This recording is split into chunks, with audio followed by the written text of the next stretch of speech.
Okay, AP Chem, we're going to go over some heating and cooling curve problems, which hopefully are review from first year chemistry. If you were in class, we would be doing whiteboard practice problems together, meaning I have whiteboards in the classroom, you would have markers, we'd be doing them all together. But since this is a little bit different this year, I'm just going to walk you through some helpful hints on doing this. So you want to get a piece of paper out and you want to actually do the problems yourself. So I'm going to explain to you how to do these, and you're going to walk through the problems yourself. Okay, let's remember the different parts of the heating and cooling curve. Whenever you see a slanted line on the heating and cooling curve, like such, that means that there's a change in temperature. Remember, temperature measures the average kinetic energy.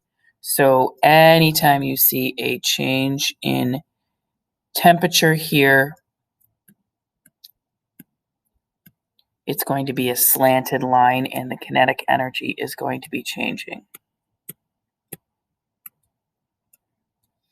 So you add heat and the temperature increases just like we would expect, except it doesn't always go that way. You see these two parts of the graph are flat. They're plateaus. The plateau is where the potential energy change.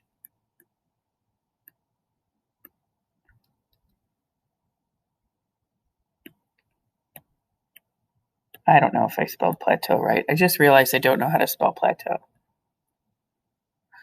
Potential energy change, and it's the phase change.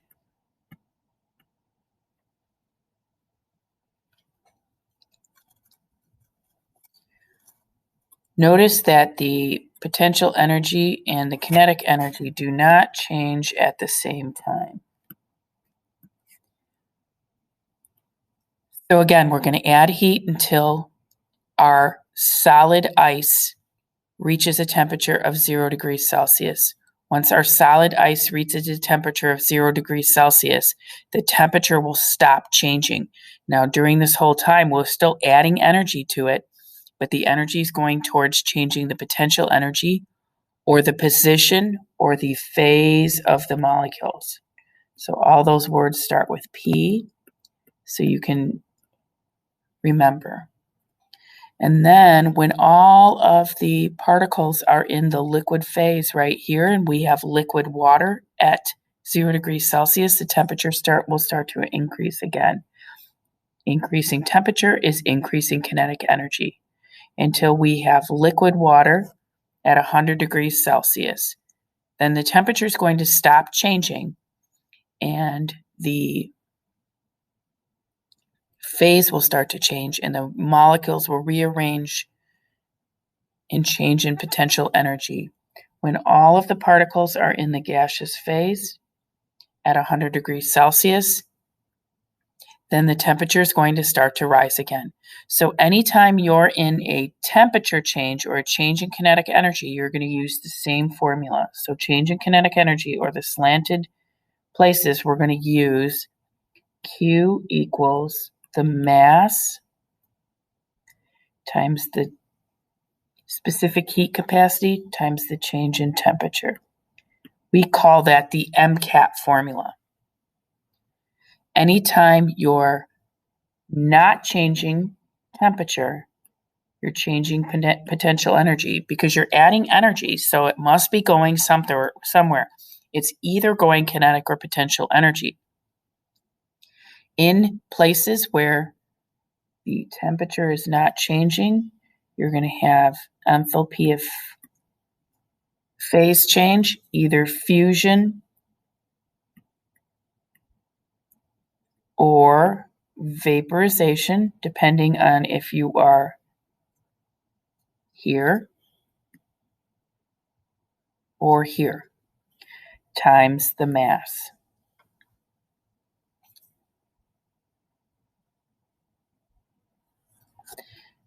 Now, each different part of the graph has different constants.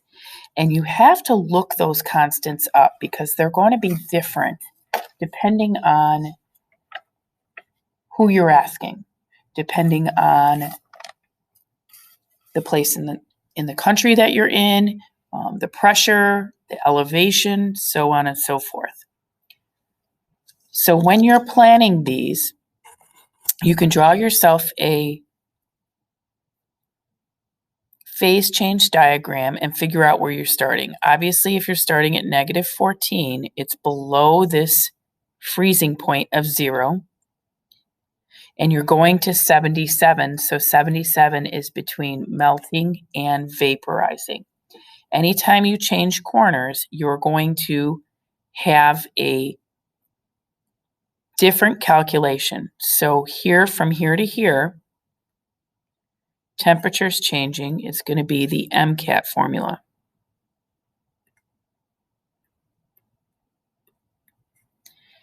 From here to here, it's the enthalpy of fusion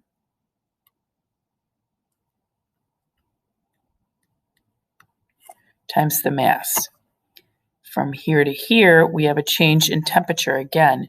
So this time, it's the MCAT formula again.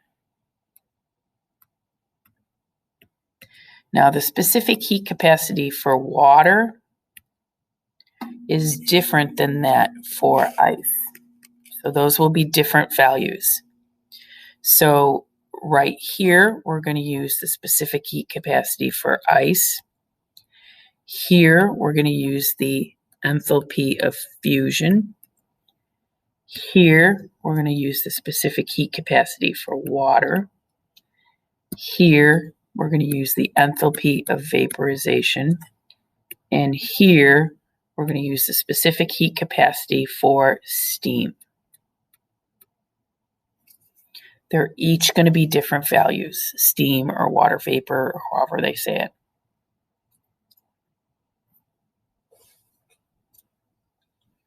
So here is the solution to the problem.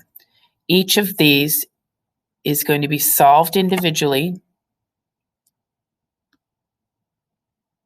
This is the part where we solve for here. This is the part where we solve for here. And this is the part where we solve for here. After you calculate each of the individual pieces, you will add them together. Now remember, when you're adding together,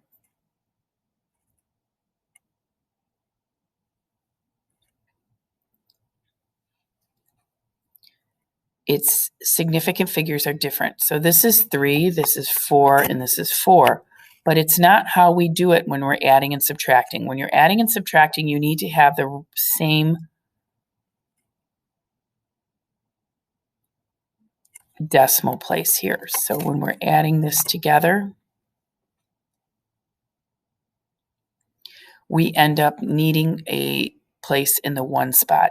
It's not till afterwards where you go up to your problem and you round to 3 significant figures.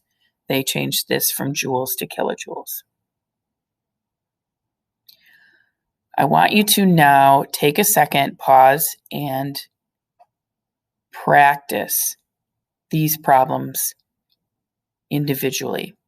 How much heat must be removed from 9 grams of 34.0 degrees Celsius water to freeze it? First, you need to plan the steps. So pause the video and see if you can solve the problem.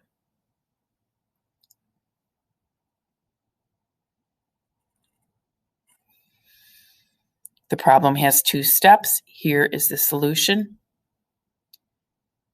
And then we will add them together.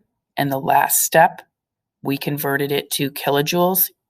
You should know how to convert joules to kilojoules pretty quickly.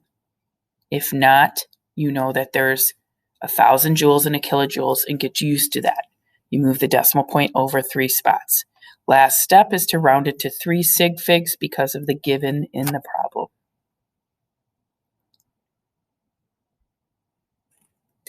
Starting with a 13 gram ice cube at 0.00 degrees Celsius, how much heat is needed to completely boil it? Start by planning how many steps are needed. Now take a second, pause the video, and work the problem out yourself.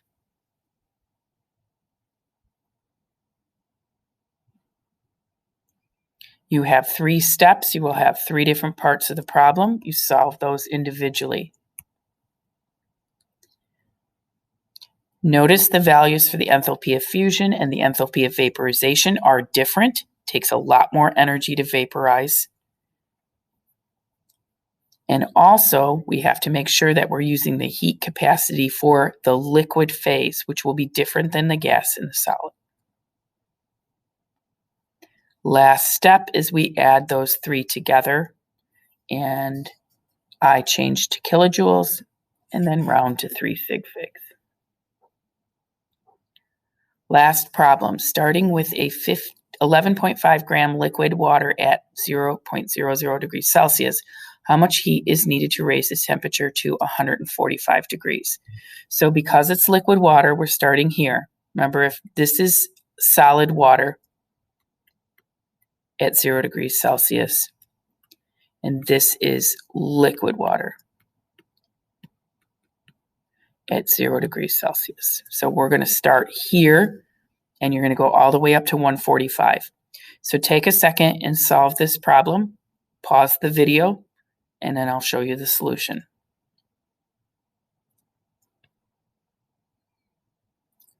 Three different parts to this problem. You will calculate them out using the specific heat capacity for a liquid, the enthalpy of vaporization, and the specific heat capacity of a gas. These are reference materials. These should be given to you. Last step is to add them together. And then I changed it to kilojoules and round to 3 significant figures.